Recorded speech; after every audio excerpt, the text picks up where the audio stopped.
Bismillahirrahmanirrahim. Assalamualaikum warahmatullahi taala wabarakatuh. Salam bahagia, salam pertemuan, salam di alam maya. Apa khabar saudara semua? Rubidin, apa khabar Bi? Ruby yang pertama hadir. Jarang Bi hadir pertama ni. Hari ni first time. Apa khabar juga Zaim Arar, saudara Roslan, saudara Mat Sih daripada Instagram, saudara Nazrul MN. Apa khabar saudara? Saudara Abu Names, Waalaikumsalam Zaim Arar, Makmun. Jadi kalau saudara dapat, ini saudara Kamal 85, saudara Fuad Jebat, saudara Lily Sally, Adlan Yusof, teman-teman yang kalau dapat clear, suara saya jelas, sila like and share, dan sebaiknya dipanggil join atau apa ini, subscribe. Subscribe. Jadi subscribe ni bolehlah ada dia bagi peringatan bila saya live saudara. Jangan risau, saya sabar malam akan memberi pandangan dan pencerahan saya saudara ya. Saudara Tok Wan Selayang, apa khabar Tok Wan? Saudara Muhammad Razali Mustafa, saudara Mat Gani, warung kudap-kudap.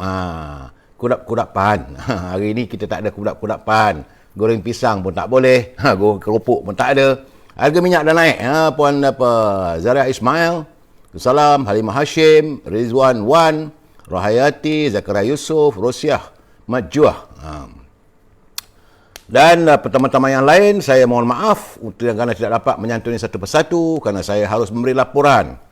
Cara saya tetap dengan cara saya. Itu pertama sekali, saya harus memberi laporan keadaan macam mana negara kita dalam berhadapan dengan situasi COVID-19. Hari ini hari Rabu, tanggal 7 Julai ya, saudara Mazhar, saudara Syarif Ibrahim, Syarif Ibrahim.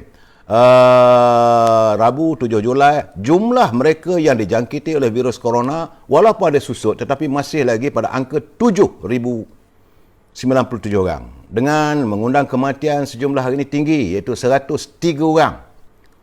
Kematian terkumpul sudah 5,677. Jumlah yang terkumpul dijangkiti oleh virus corona adalah 799,790. Artinya besok sahih naik kepada 800,000. Ini bukan jumlah yang sedikit saudara. Sebab itu saya sentiasa berpesan pada anda semua, pastikan kita menjaga kesihatan kita, jaga kebersihan diri kita, jaga keluarga kita. Nampak guys, sekarang ni kita jaga diri kita dan keluarga kita lah saudara. Itulah yang terbaik. Dan duduklah di rumah, tak perlu nak merayap dan sebagainya. Pastikan ada penjarakan sosial dan bila keluar tu pastikan memakai pelitup muka. Saya tidak mampu untuk membantu saudara melainkan dengan sekadar memberi peringatan saja. Hari ini di Perlis masih lagi 2 orang dijangkiti. Di Kedah ada 198, ada penurunan di Kedah. Di Pulau Pinang juga ada penurunan, iaitu semalam 185, hari ini 140. Di Perak ada naik. Ingatkan boleh kekal, ada double digit. Rupanya di Perak, semalam 94, hari ini 187. Di Selangor, ya Rabbi, ya Tuhan, apa nak jadi ni? Semalam 3,260, hari ini 3,000 lagi, 3,119 orang yang dijangkiti oleh virus corona, saudara. Di wilayah Persekutuan juga semalam 1,550, hari ini 1,005 orang. Dan Putrajaya ada susut. Semalam 33, hari 26. Negeri Sembilan, apa kono kau jang? Dan tak tahulah apa cara ni. Sebab meningkat aja daripada 523 tiga hari lepas, semalam 698. Hari ini naik 788. Jang. Tinggi tu. Negeri kecil, bukan ramai banyak dengan orang. Saya rasa mungkin inilah kluster kilang. Di Melaka juga naik, meningkat. Semalam 230, hari ini 358. Di Johor ada susut. Semalam 313, hari ini 224. Johor nampak ada penurunan.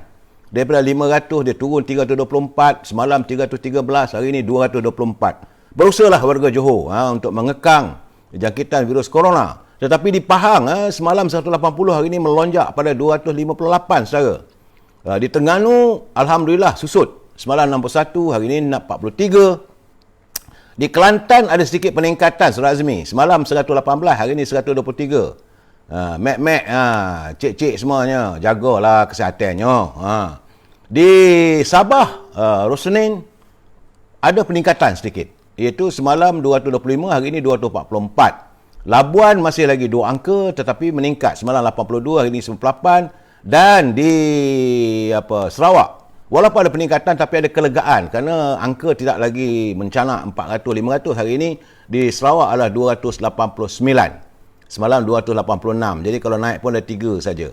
Untuk keseluruhannya bulan ini, setakat hari ini saudara, bulan ini saja ya. Hari ini masuk hari yang ke-7 bulan Julai, jumlah warga yang dijangkiti virus corona adalah 47,811. Ini untuk 7 hari saja, saudara. Jadi sebab itulah saya katakan bahawa kita berusaha untuk mengekang.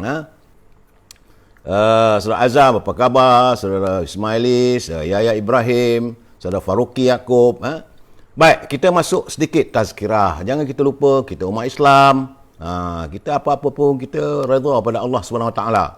Dari Abu Hurairah radhiyallahu anhu berkata, ada seorang lelaki yang datang menemui baginda Rasulullah SAW. Kehadiran lelaki itu adalah untuk menagih apa yang dijanjikan kepadanya. Jadi bila dia menagih apa yang dijanjikan oleh Rasulullah, maka para sahabat marah. Jadi dia marah pada lelaki tersebut. Tapi Rasulullah SAW bersabda, biarkan dia, kerana bagi orang yang benar, ucapannya wajib dipenuhi.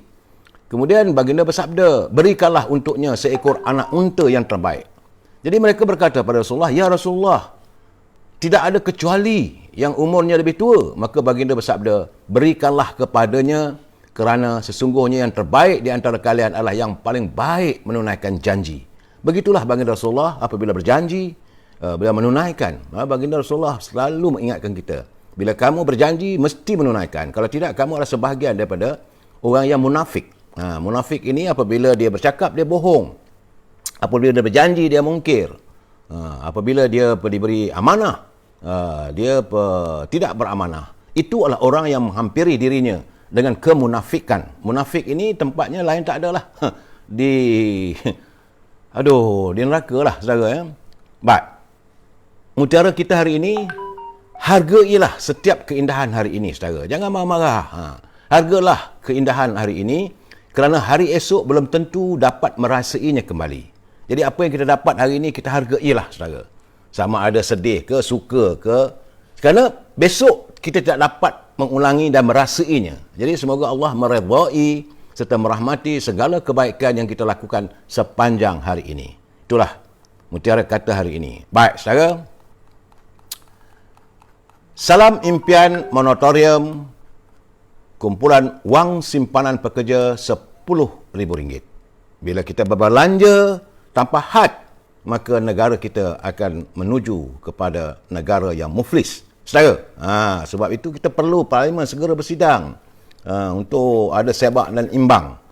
Dan tajuk perbincangan kita malam ini adalah antara kepentingan dan maruah diri. Antara kepentingan dan maruah diri. Saudara ya.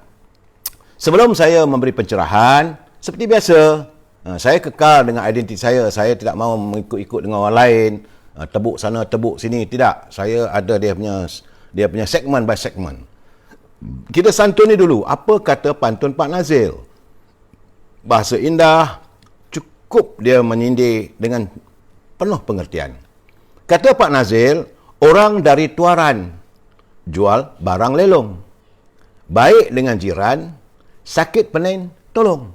Artinya kalau kita berjiran, kalau jiran kita sakit pening, jadi kita kena tolong. Jangan kita biarkan jiran kita itu berada dalam kedukaan. Katanya lagi, simpan atas peran.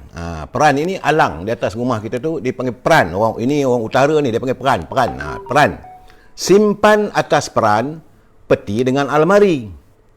Tidak kenal jiran, hidup dunia sendiri. Jadi kalau kita hidup berjiran ni, kalau kita tak kenal jiran kita, seolah-olah kita hidup sendiri-sendiri saja. Tidak ada pengertian dalam kehidupan kita. Terima kasih Pak Nazil atas kiriman pantun yang indah dan mengingatkan kita tentang erti kejiranan. Saya ingin mengingatkan saudara sebab malam ini agak sensitif. Sebab saya akan menyentuh ada beberapa perkara yang agak sensitif.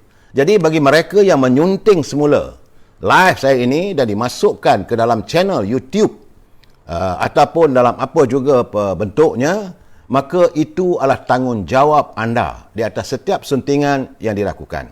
Saya tidak bertanggungjawab. Saudara, sebab tu kalau saudara lihat dalam YouTube selalunya ada. Mereka masuk 5 minit, 3 minit, potong. Jadi kadang-kadang lari daripada maksudnya. Sebab itu berkali-kali saya ingatkan pada anda, jangan buat yang pelik-pelik. Susahlah saya. Anda dapat segala pembayaran, saya tak dapat apa-apa pun. Dan pihak saya tidak akan bertanggungjawab langsung atas komen-komen yang diberikan oleh pembaca. Jadi sila pastikan setiap yang anda sunting itu anda fikir panjang dulu. Jangan main, orang kata main sembrono saja, saudara, ya. So Optima Jens, Zainal Abidin Muhammad, saudara Jericho. Begitu juga dengan Sam Samsuri. Apa khabar Sam? Saudara Ahmad AR, saudara Fauzi Taib, Asmah. Baik, saudara. Sebenarnya malam ini saya berhasrat untuk membicarakan soal apa yang berlaku di Raub, di Pahang tentang masalah tanah. Tapi saya rasa mungkin mengambil masa yang panjang. Jadi saya kata mungkin malam besok. Sebab saya nak bercakap tentang rules of law. Negara kita ni ada undang-undang, saudara. Sebab saya dapat kiriman, cantik kirimannya daripada seorang pembesar kita di Perak, Datuk Anwar Zaini. Saya nak baca nanti, banyak panjang lagi. Dan saya belum dapat berhubung dengan beliau, mendapat keizinan. Kalau diizinkan saya akan baca sebab bahasanya cukup cantik. Cara beliau menegur begitu indah tentang bangsa kita, iaitu bangsa Melayu yang semakin ketandusan harga diri. Bangsa Melayu hari ini seolah-olah sudah hilang jati dirinya. Bangsa Melayu hari ini kadang-kadang kita lihat bagaikan pengemis di bumi sendiri. Tapi saya tak boleh nak santuni sebab saya tak dapat bercakap dengan beliau. Jadi saya masuk dalam segmen parlimen dulu, ya, saudara. Saya tahu saudara menanti-nanti komen saya tentang apa yang berlaku di tingkat 38 Ibu Pejabat UMNO. Tapi kita santuni satu dulu, iaitu tentang parlimen. Apa yang kita gusarnya, jadi sebagaimana kenyataan Datuk Ahmad Maslan, dia kata, dia kalau boleh, dia kata parlimen ni, sidang parlimen ni adalah tempat untuk kita memberi cadangan, untuk kita semak dan imbang, ya. Tetapi kalau persidangan itu hanya dalam tempoh 5 hari, macam mana nak diadakan perbahasan? Dan mengikut surat panggilan, pengailan yang dikeluarkan oleh pejabat Perdana Menteri, Jabatan Perdana Menteri, hanya bermesyuarat, bukan persidangan. Parlimen ini tempat bersidang. Dua perkara yang berbeza, saudara. Bersidang dengan bermesyuarat. Begitu juga dengan pembentangan dan penjelasan. Pembentangan ini, maka setiap-tiap ahli parlimen akan membahaskan. Mestilah ada perbahasan. Kalau tidak ada perbahasan, apa artinya? Dan ini seolah-olah tidak menyantuni impian dan hasrat Duli Yang Mulia Yang Tuan Agong, Duli Yang Mulia Raja-Raja Melayu yang mahu supaya parlimen ini segera bersidang. Bersidang maksudnya untuk membahaskan permasalahan rakyat, permasalahan kehidupan rakyat yang sukar sekarang ini, permasalahan tentang bagaimana ordinan-ordinan darurat yang dilakukan tentang SOP-nya dan perlu dibahaskan. Sebab negara kita ini negara rule of law dan perlu tiap-tiap undang-undang itu dimasukkan sebagai kalau ada perubahan masih jadikan akta, kalau di negeri pula enactment. Saudara, tapi kadang-kadang sekarang ni apabila parlimen bersidang bermesyuarat hanya untuk 5 hari, Datuk Ahmad Maslan kata bahawa dilaporkan pada 30 Jun lalu katanya, yang di-Pertuan Agong Al-Sultan Abdullah Riyadhauddin Al-Mustafa Billah Shah sekali lagi bertitah katanya supaya parlimen bersidang, bukan bermesyuarat, bersidang secepat mungkin bagi membolehkan proklamasi darurat dan ordinan-ordinan darurat dapat dibentang di parlimen seperti yang termaktub dalam perkara 150 perkara dalam kurungan 3, itu Perlembagaan Persekutuan. Negara kita ni, saudara, mempunyai perlembagaan yang perlu diikuti. Jadi dalam menyentuh begini, saya lihat Tan Sri Noh Omar, Ketua Perhubungan UMNO Negeri Selangor. Beliau juga ahli parlimen. Dia kata kesediaan kerajaan untuk membuka pintu parlimen dalam tempoh 5 hari, kemudian cara parlimen itu bersidang secara hybrid, dia kata tak menepati. Oleh itu, karenanya dia menuntut sebagai ahli parlimen, beliau berhak untuk bersuara. Saya tak tahulah ahli parlimen yang lain, tapi dapatan saya, menurut Tan Sri Noh Omar, beliau menuntut agar sidang parlimen perlu dibuat secara bersemuka. Menurutnya, sidang parlimen perlu ada keberkesanan dan bukan seperti khutbah Jumaat yang sekadar mendengar hujahan tanpa celahan. Jadi di parlimen selalu adalah, dia kata point of order, ada celahan, penjelasan. Jadi bila menteri memberi penjelasan, mesti ada celahan untuk dipahami, dihadamkan oleh setiap ahli parlimen. Jangan lupa, ahli parlimen ini adalah wakil rakyat. Mereka mewakili rakyat di kawasan mereka. Ada kawasan 100,000 rakyatnya. Ada kawasan 80,000. Ada kawasan ni 70,000. Jadi mereka mengutarakan suara 30-70,000 rakyat yang menuntut keabsahan satu legitimasi, yang menuntut penjelasan setiap wang negara yang bakal dibelanjakan. Macam contoh, macam isu vaksin yang sampai hari ini berkelibut, berpilin-pilin. Masih lagi dalam keadaan yang 1000 tanda tanya. Begitu juga dengan bagaimana wang negara dibelanjakan. Jumlahnya bukan sedikit. Bukan main ratus juta. Ini main bilion. Jadi apakah kita mau mengizinkan begitu saja? Jadi perlu ada semak dan imbang. Kita khawatir kalau tiada semak dan imbang, siapa saja boleh menggunakan wang itu. Akhirnya nanti tak cukup kita berhutang. Tak cukup kita korek lagi apa yang ada. Dan kekhawatiran saya, perbelanjaan yang kita lakukan, kita mengambil wang daripada tabung-tabung yang tersimpan untuk masa depan negara. Untuk masa depan anak cucu kita. Apakah kita akan mewariskan anak cucu kita dengan situasi yang penuh kebangkrapan? Ini yang membuatkan setengah hari parlimen merasakan perlu ada semak dan imbang, dan baginda tuanku sudah pun menitahkan. Jadi baginda pun concern, bukan tak concern. Baginda sayang pada rakyatnya. Tapi sebab itu kita janganlah kita pertikaikan. Kemudian menurut Ketua Perangan UMNO, Saudara Syahril Hamdan, dia kata pengumuman tarikh sidang khas parlimen oleh pejabat Perdana Menteri,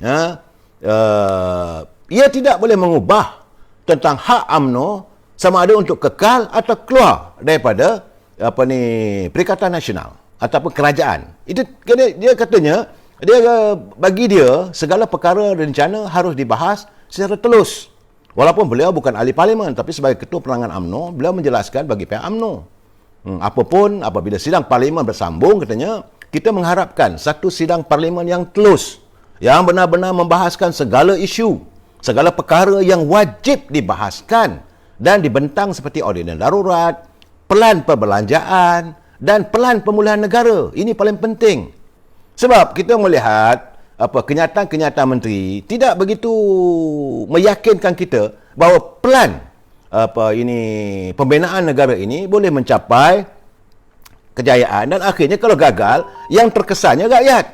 Sebab itu, maka ahli-ahli parlimen perlu diberi kesempatan, perlu diperjelaskan supaya mereka juga boleh memberi input.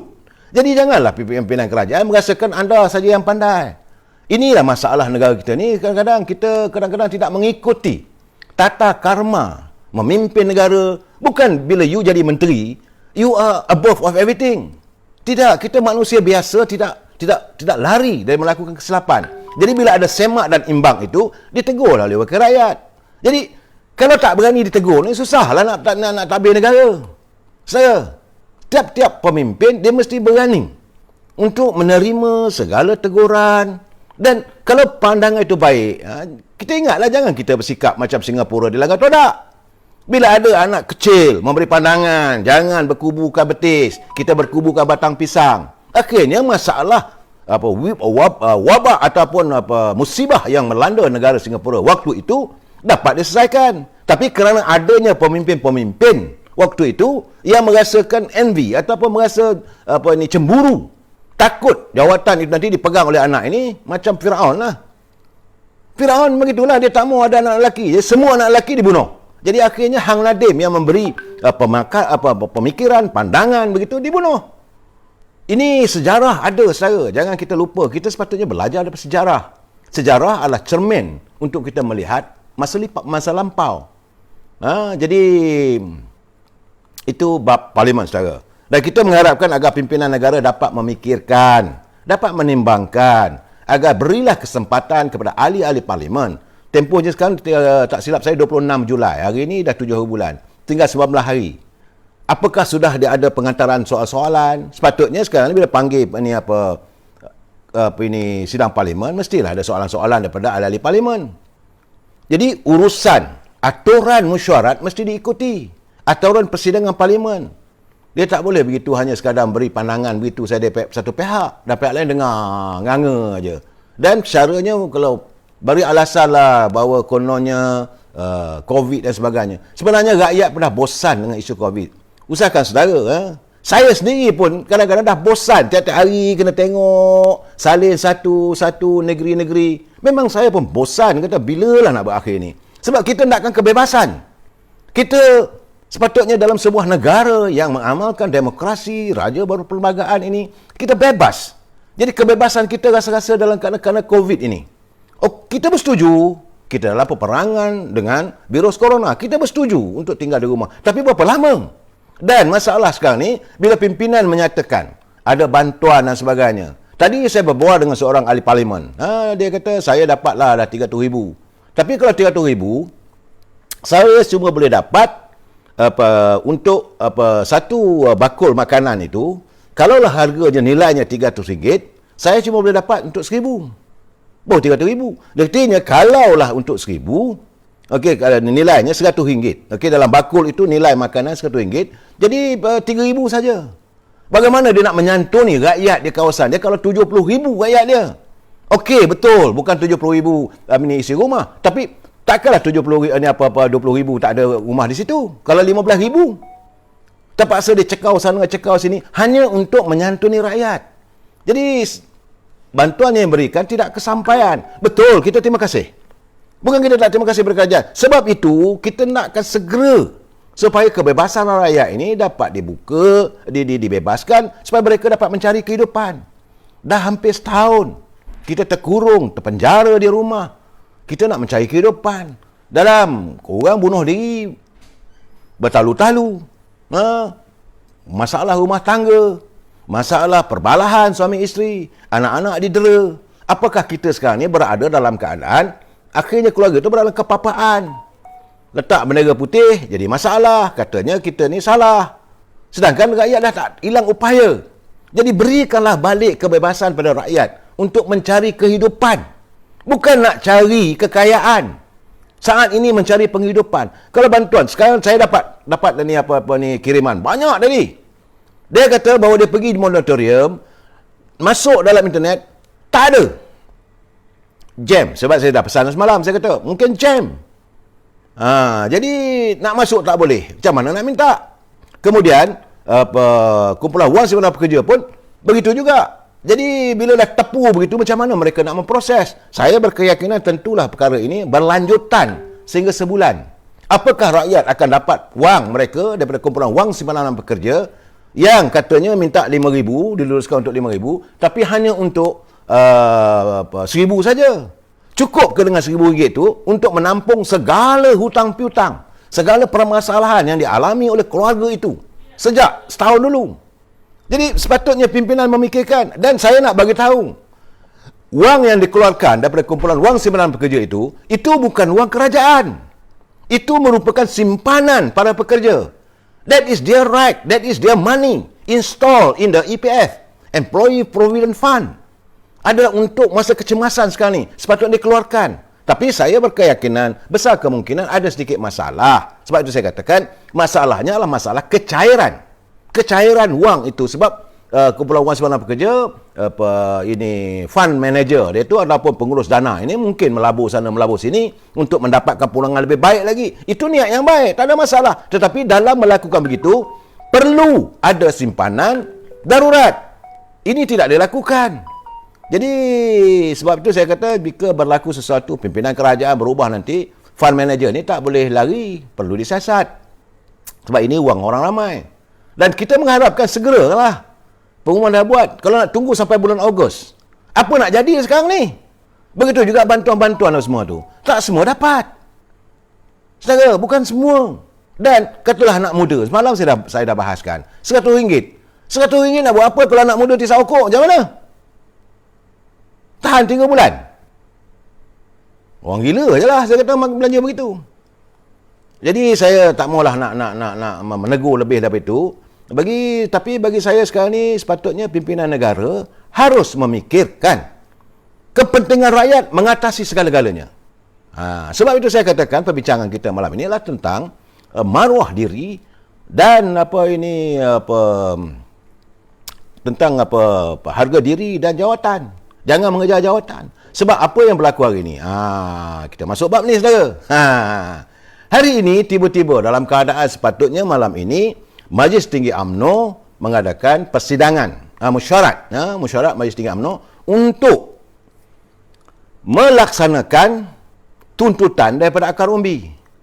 Saudara, saya nak bagi tahu ya, ini berkali-kali saya katakan, ini bukan agenda Zaid Amidi. Ini bukan agenda Tok Mat. Ini bukan agenda Ismail Sabri. Ini bukan agenda Datuk Mahathir Khalid. Ini bukan agenda Khalid Nordin sebagai anak presiden. Dan ini bukan agenda mereka-mereka yang menjadi menganggotai Majlis Tertinggi UMNO. Ini adalah tuntutan daripada akar umbi UMNO yang telah pun diputuskan dalam Perhimpunan Agung UMNO. Sebelum persidangan UMNO, pada tanggal 21 Februari, dalam mesyuarat Majlis Tinggi di Janda Baik, telah pun ada ketetapan. Semua ada masa itu. Saya harap Datuk Ismail Sabri dengar baik-baik supaya beliau tidak tersalah. Kita baik dengan dia. Saya kadang-kadang saya tegur, bukan saya tak tegur. Kalau tak betul, kita tegurlah. Saya harap beliau menghayati balik bahawa pada tanggal 21 Februari 2021 bertempat di Janda Baik di Pusat Ilmu, ada ketetapan Majlis Tertinggi yang menetapkan bahawa UMNO tidak menerima sebarang tawaran untuk jawatan Timbalan Perdana Menteri Kalash. Itu jelas, saudara, sebab hari ini tular petang ni tadi saya tak larat lah. Sampai nak semayang pun teman-teman masih lagi menghubungi saya apa semua tu, berdering-dering telefon bertanya. Saya tahulah mereka mau penjelasan, mau pengetahuan. Saya akan bagi pencerahan. Jangan risau, saudara. Ini ruangan ini memberi pencerahan. Saya tidak mahu untuk menempelak ataupun menyatakan sesiapa. No, bagi saya yang benar tetap benar. Saya bercakap soal kebenaran, soal prinsip. Prinsip saya tidak mahu menebuk sana, menebuk sini. Sebab itu satu persatu. Pada 21 Februari, Majlis Tinggi Mesyuarat di Janda Baik.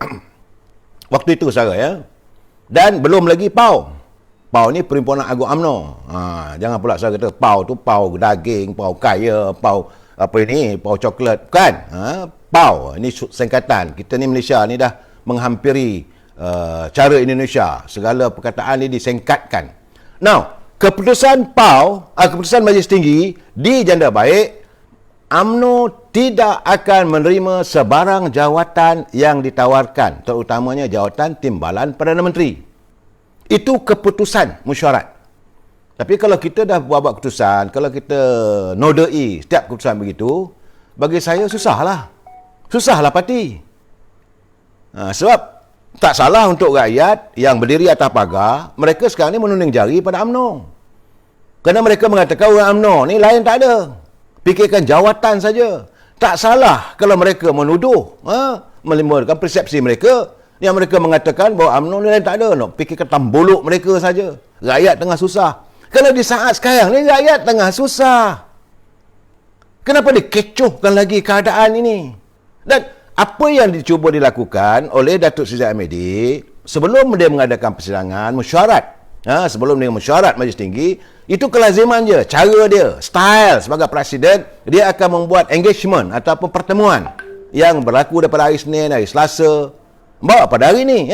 Dia akan berjumpa dengan Majlis Tinggi, apa pandangan dia, supaya bila diadakan mesyuarat, tidaklah berjela-jela, bertolo-tolo, bertelo-telo. Tidak.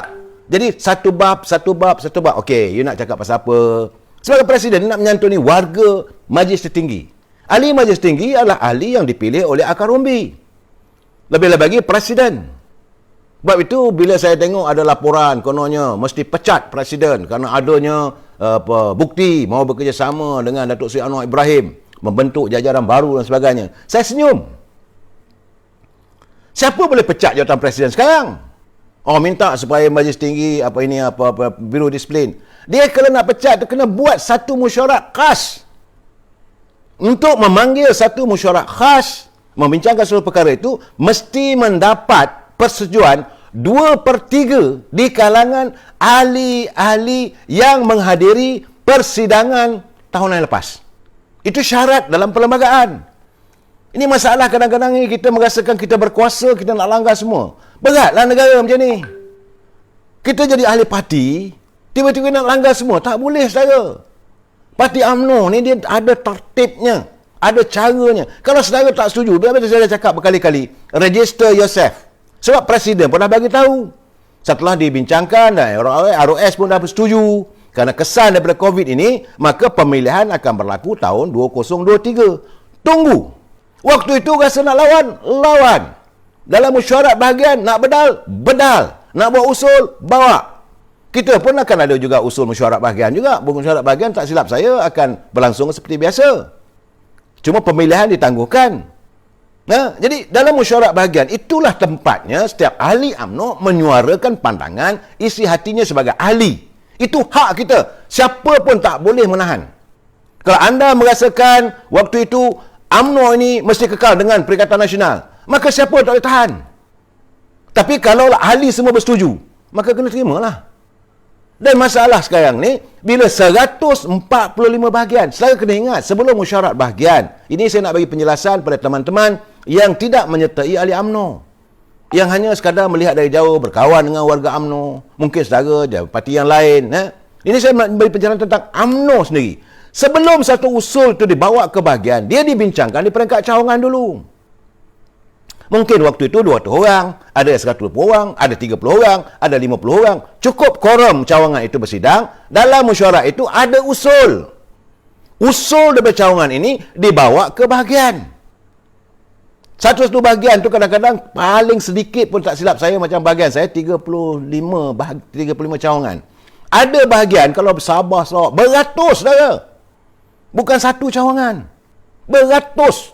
Dan saya kena ingat, kita ada 191 bahagian.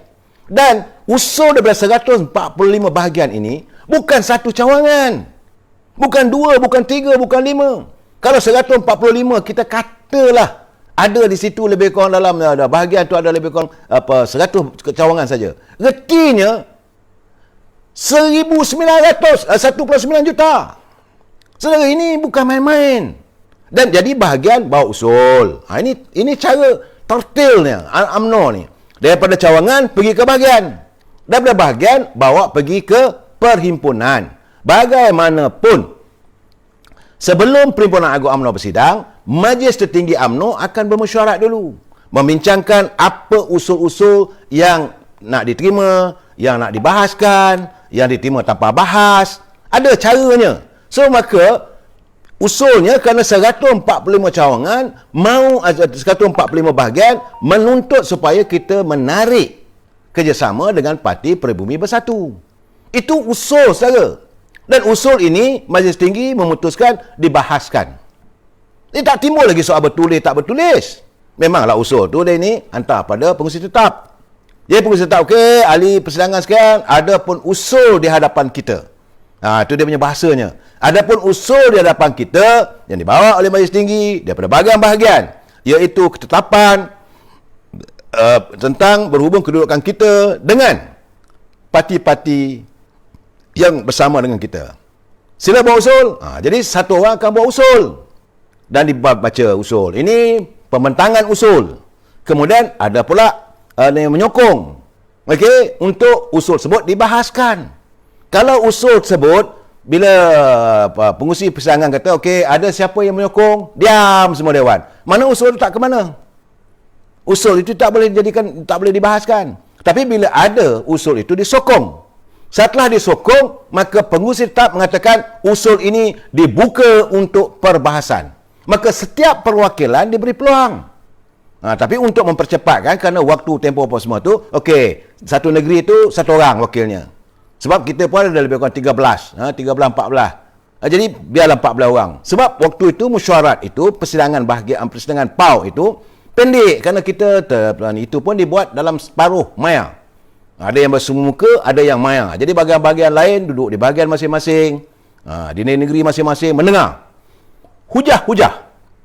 Okey, dan bila dah hujah itu, maka diambil ketetapan bahawa kita akan menarik diri daripada persekongkolan bersama dengan Parti Peribumi Bersatu, iaitu di bawah Kerajaan Perikatan Nasional. Ini usul Yang tak boleh sesiapa pun, dia tak boleh, walaupun majlis tertinggi, ada orang bercakap majlis tinggi berkuasa dan sebagainya. Betul, di dalam satu keadaan majlis tertinggi boleh untuk mengatasi PAU, tapi bukan untuk usul. Tak boleh. Okey, jadi selesai. Sebab itu dalam perbahasan usul itu lagi, lepas tu sampai ke ucapan penangguhan. Jangan lupa saudara, waktu ucapan penangguhan, timbalan presiden, dia dah warning presiden. Direct dia cakap, Datuk Seri Presiden, kita ni kalau gajah, biar jadi gajah. Jangan gajah lalu, ranting tak patah. Tajam sindiran Tok Mat. Artinya, kita dah buat keputusan. Suka tak suka, semua dah berdiri, semua dah setuju. Kena ambil tindakan. Ini kehendak perwakilan dan Tok Mat bagi tahu. Jangan pula kita ni bersilat pulut. Bersilat pulut tu maksudnya bercakap dalam perhimpunan. Tapi tak dilaksanakan. Kita dah bagi blank check. Itu cek kosong untuk presiden tulis bila saja. Kalau presiden kata besok, besoklah. Kalau presiden kata bulan depan lah. Itu perhimpunan lagu lepas. Saya hadir dalam dewan itu. Saya mendengar tiap-tiap perkataan, saya catat nota. Kemudian presiden pun menyatakan. Okey, ni saya perlu memberi penjelasan saudara supaya kita jelas dan faham. Jangan kita begini. Okey, sebab malam tengah misalat ni. Dan presiden mengatakan dia menjelaskan bagaimana tertubuhnya kerajaan Perikatan Nasional. Dengan jelas. Dia kata kita dah setuju tubuh kerajaan Perikatan Nasional di mana ahli-ahli parlimen kita menyokong. Bukan parti. Dan parti bersama-sama lah. Okey, mengizinkan perwakilan ahli-ahli parlimen kita menyokong. Okay. Dan asasnya awal suku tahun pertama 2021, maka Tan Sri Muhyiddin hendaklah memanggil pilihan raya. Tu. So sekarang lepas suku pertama. Kemudian selewat-lewatnya 1 Ogos. Ini saya kena jelaskan ni. 1 Ogos. Maka UMNO menuntut supaya adakan pilihan raya. Sebab waktu penubuhan kerajaan Perikatan Nasional dulu tu, kita memang tuntut lain. Bukan minta jawatan Perdana Menteri. Tidak. Kita menuntut supaya diadakan semula pilihan raya. Tapi istana mengatakan dalam keadaan tak sesuai, tangguhlah dulu. Okey, UMNO setuju. Kemudian, apa berlaku? Sampai 1 Ogos ya. Tiba-tiba dalam mendakan ni, menghampiri suasana begini, UMNO mendengar titah Duli Yang Maha Mulia, Raja-Raja Melayu. Saya kena ingat, UMNO ni asasnya ditubuhkan, tidak lain dan tidak bukan adalah untuk mempertahankan dan memperjuangkan maruah Raja-Raja Melayu. Kerana waktu itu, tahun 1946 itu, adanya gagasan Melayu Union yang mahu meletakkan martabat Raja-Raja kita ini masih lagi dikongkong oleh British. UMNO bangkit menentang. Itu asas penubuhan UMNO. Jadi, siapa sahaja yang menyinggung Raja-Raja Melayu, pasti akan disongsong oleh UMNO. Itu memang. Kalau anda, warga UMNO, anda harus mempertahankan istana. Anda harus mempertahankan Raja-Raja Melayu. Sebab inilah tempat kita bernaung di bawah payung mahkota tuanku. Bagi kita. Okey, UMNO, prinsipnya pertama sekali adalah mempertahankan agama Islam.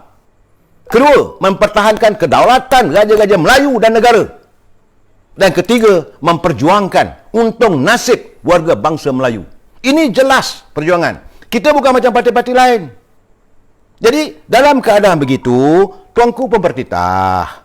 Tuanku kata, maka dalam keadaan begini, carilah jalan upaya supaya, sebab Raja-Raja Melayu merasakan kerajaan yang ada hari ini tidak stabil. Carilah upaya supaya menstabilkan. Satu, dia biasalah bahasa raja ni, dia bukan kau buat begitu, kau buat ini, tidak. Okay? Yang kedua, Parlimen hendaklah bersidang dengan serta-merta, dengan segera. Dia bukan, tapi tak adalah bagi tarikh dan sebagainya. Kerana untuk adanya semak dan imbang untuk membincangkan perkaranya ekonomi, kehidupan rakyat. Kehidupan rakyat ni, tuanku concern, very concern tentang kehidupan rakyat dan tentang agama Islam. Sekarang ni dalam keadaan begini, terkurung kita punya masjid-masjid tak boleh nak dibuka dan sebagainya. Sebab itu sekarang ni majlis raja-raja di negeri-negeri macam di Perlis, Macam di Johor, macam di Selangor, macam di Terengganu, di Kelantan, rasanya hari ini ada keluar kenyataan. Naklah dibuka supaya ada sembahyang Jumaat boleh diadakan. Walaupun adanya SFU dan sebagainya mengikut SOP, tapi masjid nak dibuka. Ini gaji-gaji Melayu punya kehendak. Tetapi bila UMNO mendengar pihak pimpinan memperlekeh, panggil orang ni mentafsir, panggil orang ni mentafsir. Ini maka hendaklah mengikut nasihat Perdana Menteri. Dipanggil pula orang ni. Okey, Agung tidak berkuasa untuk menitahkan supaya parlimen bersidang. Jadi UMNO merasa pening, raja kami sudah pun dibuka secara terbuka, dipertikaikan. Sebab itu maka Datuk Zahid Hamidi selaku Presiden UMNO, dia mempertahankan Raja Melayu. Dia kata okey, dengan ini kita mahu supaya parlimen mesti bersidang. Kita bagi tempoh 14 hari. Saudara, these are the thing yang saudara kena faham. Jangan tiba-tiba nak bawa usul tak percaya pada Datuk Zahid. Orang ni kata nak jatuhkan kerajaan. Apa benda ni saya kata? What are you trying to do? Dalam keadaan UMNO memperjuangkan tentang martabat raja-raja Melayu, nak memperjuangkan tentang kehidupan rakyat supaya ada semak dan imbang, parlimen bersidang, tiba-tiba anda kata salah. I don't understand. Itu bab UMNO dulu, saudara, ya. Sebab saya kena jelaskan, saudara, tentang keadaan sebenarnya, latar belakang, supaya kita faham. Saya tak mau tebuk sana, tebuk sini. Dan UMNO, kerana dah tempoh dah bagi 14 hari, maka sewajarnya lah dia mengambil ketetapan. Dan diputuskan malam ini untuk membincangkan. Okey? Bukan hanya satu, jangan lupa kita nak tarik ini sebab ini kehendak ahli akar umbi. UMNO tidak lagi boleh berada bersama dengan Parti Pribumi. Dah tak boleh. Ini tuntutan. Ini usul. Ini bukan kehendak Zahid Hamidi. Kalau dia tak laksanakan, Zahid Hamidi tak laksanakan, Mak Hassan tak laksanakan, Mai Sabri tak laksanakan, Khalid Nordin tak laksanakan. Dan Mahathir Khalid. Ini top 10 ni. Top 5 UMNO ni. Ketua wanita tak bersama. Ketua pemuda tak bersama. Mereka dengan sendirinya terpecat sebagai ahli kerana menentang kehendak keputusan parti. Ini jelas saudara parti, ya. Okey. Saya nak masuk bab lain ni. Jadi kalau saudara dah jelas, dan ini keadaan supaya jangan ada pihak menuduh yang bukan-bukan. Memang inilah untung nasib Presiden UMNO. Beliau memikul dalam keadaan UMNO tidak berkuasa. Beliau bukan Perdana Menteri. Cuba beliau jadi Perdana Menteri. Saya ingat apa dia cakap, semua ikut. Ini biasalah, naluri manusia. Now, kembali tentang saya cuma dengar, okey, kalaulah ini Datuk Ismail Sabri menolak jawatan Timbalan Perdana Menteri, Syahmudin dia ambil lah, sebab dia bukan majlis tinggi pun, okey, sebab itu keluar kenyataan dia dalam media sosial dan sebagainya. Kalau Ismail Sabri tak ambil, kalaulah maka kita kekal dengan keputusan menarik diri, saya mendengar kata-kata bahawa besar kemungkinan bahawa PBM untuk mempertahankan kuasanya, mungkin mereka berbincang dengan parti-parti lain. Sebab kena ingat, saudara, ya, sewaktu sahaja kerajaan Pakatan Harapan tumbang ekoran daripada langkah Sheraton. Saya kena ingat, ya, ini adalah jawatan Perdana Menteri ini disokong oleh parti-parti.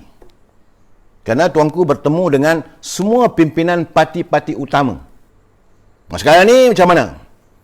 MCA kata begini, MIC kata begini, UMNO kata begini, PAS kata begini, PBS kata begini, PBRS kata begini, GPS kata begini. Semua pimpinan parti-parti politik di seluruh negara setuju. Ini bukan SD. Sebab itu saya hairan bila orang kata ada SD tulisan. Tak ada pun. Mereka tidak menandatangani SD. Yang sibuk tentang SD ini adalah UMNO. Ahli-ahli Parlimen UMNO. Saya tak dengar pula ahli-ahli ada SD ataupun Strategic Declaration ataupun perakuan bersumpah di kalangan ahli-ahli Parlimen daripada PAS. Saya tak dengar. Mungkin saya salah. Tapi saya tak dengar. Tak ada pula saya dengar daripada PBRS. Tak ada. Yang sibuk tentang SD ini adalah UMNO. Saya pun tak faham budaya apa, sebab itu saya dah bercakap bermalam-malam dulu. Saya kata, takkan negara ini ditentukan hanya dengan SD. Kita kena mengikut perlembagaan. Perlembagaan perkara 43 menyatakan bahawa Perdana Menteri itu hak mutlak Duli Yang Maha Mula yang di Pertuan Agong untuk melantik sesiapa sahaja yang pada pikiran baginda boleh mendapat sokongan di kalangan ahli dewan, bukan rakyat. Okey, rakyat semua tu. Dulu 222, dua dah meninggal, tinggal 220. Sekarang ni, kalaulah ada usul kepercayaan dan sebagainya, 220 inilah yang menentukan apakah pemikiran baginda itu disantuni oleh ahli-ahli parlimen. Tapi kalau semua menolak atau tidak dapat majoriti, maka dengan sendirinya Tan Sri Muhyiddin tidak mempunyai legitimacy ataupun keabsahan. Maka dia hendaklah menyerahkan balik jawatan itu kepada Duli Yang Maha Mulia Tuan Agong untuk baginda melantik siapa lain. Ataupun kalau tuanku kata susah sangat, buatlah pilihan raya. Ini saja choice yang kita ada. Tapi saya tengok orang membincangkan macam-macam. Saya kata kenapalah dipesongkan pemikiran rakyat. Kalau kita nak berpolitik pun, jangan sampai kita memesongkan pemikiran rakyat. Rakyat perlu diedukatekan, perlu diberitahu, perlu diperjelaskan hala cara macam mana negara kita ditadbir. Begitu juga dengan jawatan Timbalan Perdana Menteri. Saya nak bagi tahu, saya buka bagai nak agak siang dari tak ada, saya tak jumpa. Dalam perlembagaan negara kita ada mengatakan jawatan Timbalan Perdana Menteri. Tak ada. Duli Yang Maha Mulia Tuan Agong perkara 43 yang saya dah mula hafal ni, walaupun saya bukan pakar undang-undang, saya dah mula hafal. Hendaklah melantik seorang Perdana Menteri dan Perdana Menteri akan menubuhkan kabinet. Tak ada timbalan. Tak ada timbalan. Ini masalah pula sekarang ni, saudara.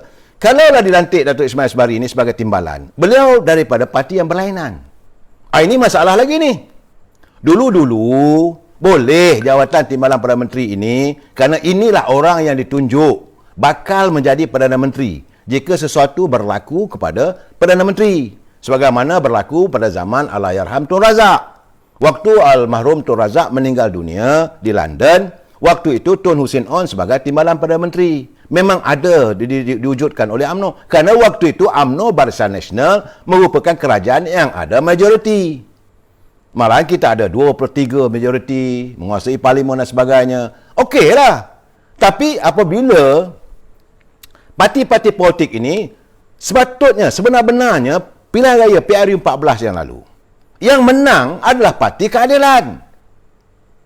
Tak boleh kata PBM, tak boleh kata DAP, tak boleh kata Amanah. Yang menang sebab mereka mewakili. Saya ada 5-6 orang ahli parlimen dan wakil rakyat. Semalam pun lagi satu wakil rakyat. Dia telefon saya. Saya kata, you jangan lupa. Wabi, you bukannya calon Amanah. Saya pernah nak. Betul, tapi watikah you daripada Parti Keadilan. You bawa bendera keadilan. Dalam kertas balloting paper tu adalah Parti Keadilan. Bukan Parti Amanah. Maaf cakaplah Yang Muhammad. You bukan mewakili Parti Roket. You mewakili Parti Keadilan. Ini kena jelas. Sama ada Parti Pribumi, PBM pun apa semua. Semua di bawah Parti Keadilan. Watikah mereka bertanding waktu itu pada 9 Mei 2018 ditandatangani oleh Dr. Wan Azizah. Saya nak bagi penjelasan supaya semua faham. Dan bertanding dengan UMNO Barisan Nasional. Bersama juga dengan PAS. PAS 1. UMNO Barisan Nasional 1. Dan Keadilan. Jadi kemenangan mereka adalah atas tiket keadilan waktu itu. Jadi apabila menang, menang Datuk Najib dengan lapang dada, bagilah. Let them rule the country. Atas ini kehendak rakyat. Kita kena mengikut arus demokrasi. Demokrasi menetapkan bahawa keadilan. Pintahlah. Cuma yang kita hairan waktu itu, tiba-tiba dilantik Dr. Mahathir sebagai Perdana Menteri. Kerana Dr. Mahathir dalam kumpulan Parti Keadilan cuma ada 13 kursi. Itu yang berkali-kali saya katakan, kesongsangan politik demokrasi berlaku dalam Pakatan Harapan. Di mana kumpulan yang sedikit menguasai kumpulan yang besar. Dan waktu itu, maka Dr. Mahathir dilantik sebagai Perdana Menteri. Beliau mewakili parti PBM. Tapi bertanding atas tiket keadilan. Satu bab. Yang kedua, dilantiklah Timbalan Perdana Menteri Dr. Wan Azizah. Ini sejarah baru saja berlaku 2 tahun lepas pun. Saudara? Dan dalam keadaan kesongsongan begitu, memanglah kerajaan tidak stabil. Kerana Dr. Wan Azizah mewakili kumpulan yang ramai. Sebab ada perjanjian kononnya, saya tak tahu, saya tak dapat lihat. Ada perjanjian hitam putih antara Dr. Mahathir dengan saudara Datuk Seri Anwar Ibrahim, saya tak nampak. Okey, tapi ada kononnya bahawa selepas 2 tahun Dr. Mahathir kena serah pada Anwar Ibrahim pun saya tak nampak, saya tak tahu. Cuma kita dengar hearsay. Saya tak boleh mengesahkan.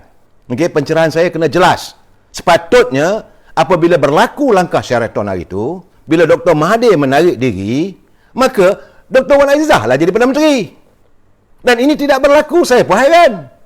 Jadi membuktikan kepada saya apa pada anggapan saya jawatan Timbalan Perdana Menteri ini tak ada apa, no valid.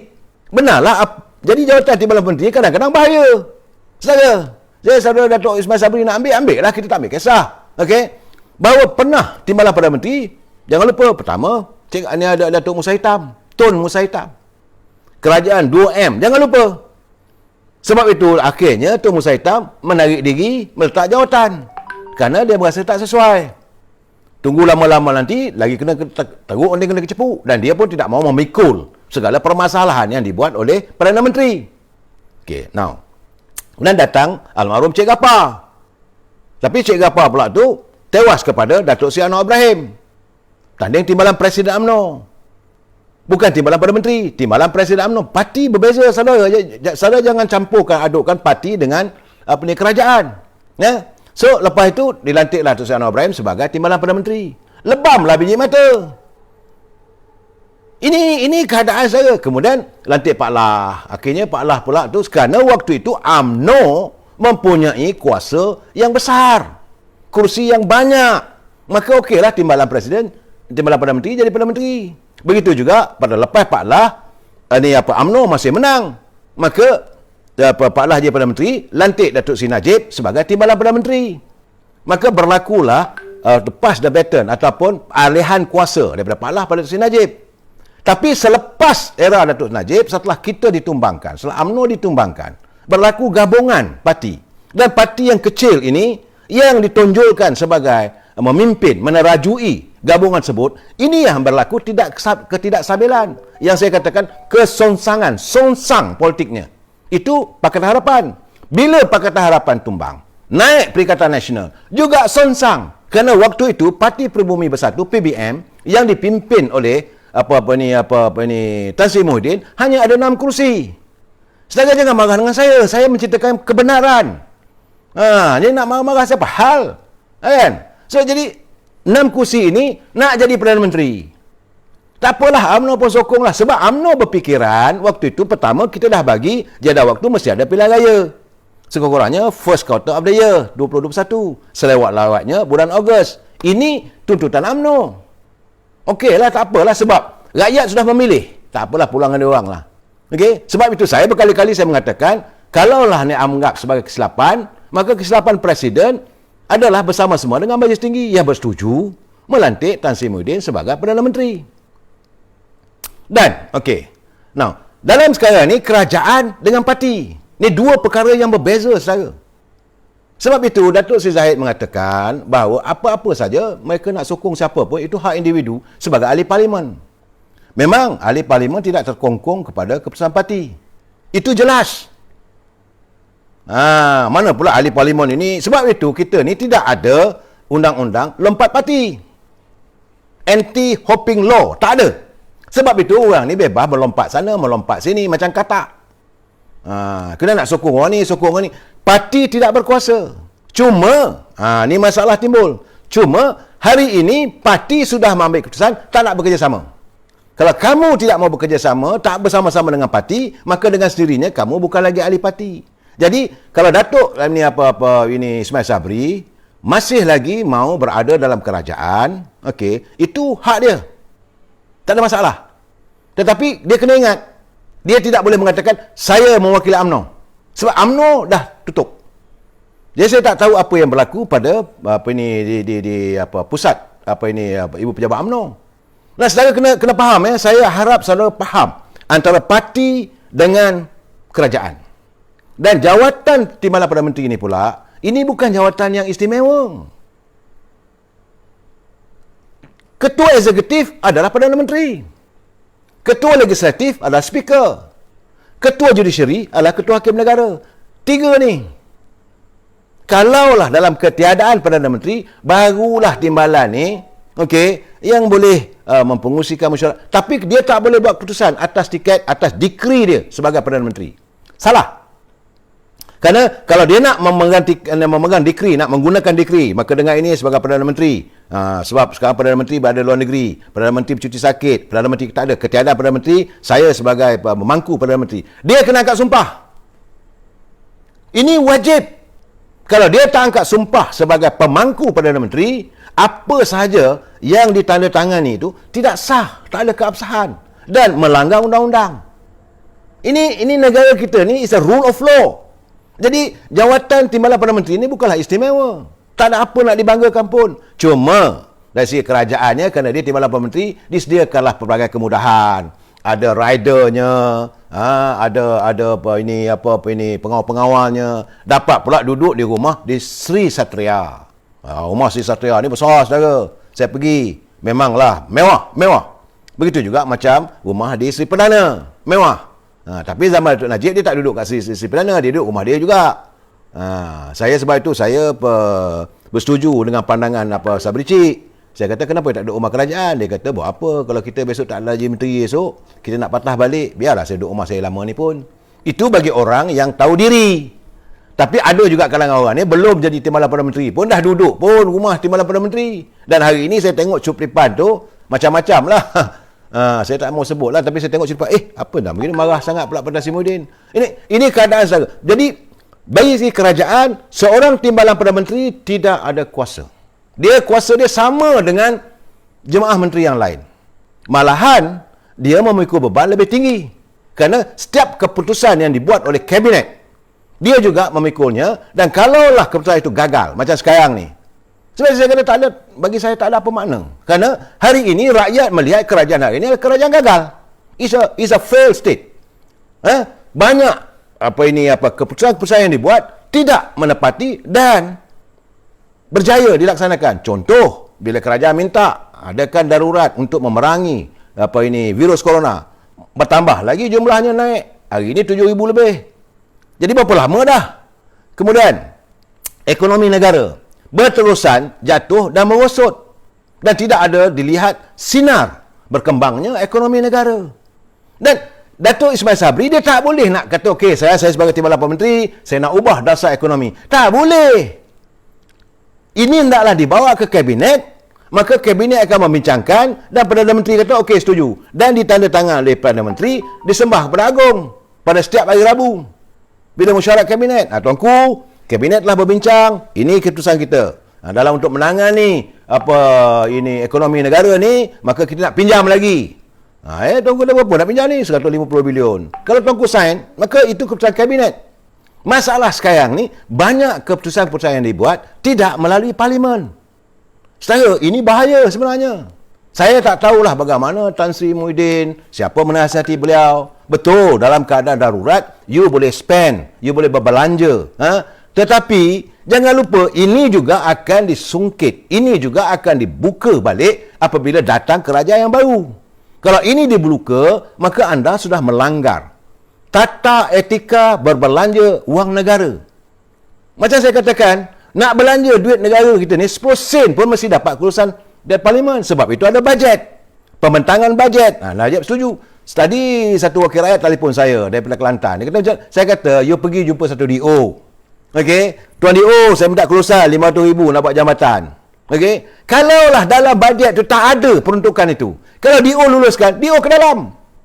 Kerana tak pasal-pasal menggunakan wang negara tanpa kelulusan Dewan Undangan Negeri. Sebab itu, Dewan Negeri berbincang. Ini bajetnya. Sebab itu, Dewan-Dewan Negeri ada dia punya budget speech. Dan begitu juga dengan Perdana Menteri. Saya berkali-kali bertanya, mana policy speech by the Prime Minister? Tak ada. Sebab itu, pelabur-pelabur luar tidak yakin pada kita. Sehingga saat ini yang kita dengar perutusan demi perutusan. Jadi pelabur-pelabur kata, we are not going to listen to what you want to say. We want to know what is your policy. Apa polisi ekonomi kamu? Apa polisi apa polisi yang dasar luar? Apa polisi dan sebagainya? Ini keadaan saudara. Jadi saya bagi pencerahan ini tidak lain dan tidak bukan semata-mata adalah kacau lah dia orang ni. Jadi apa?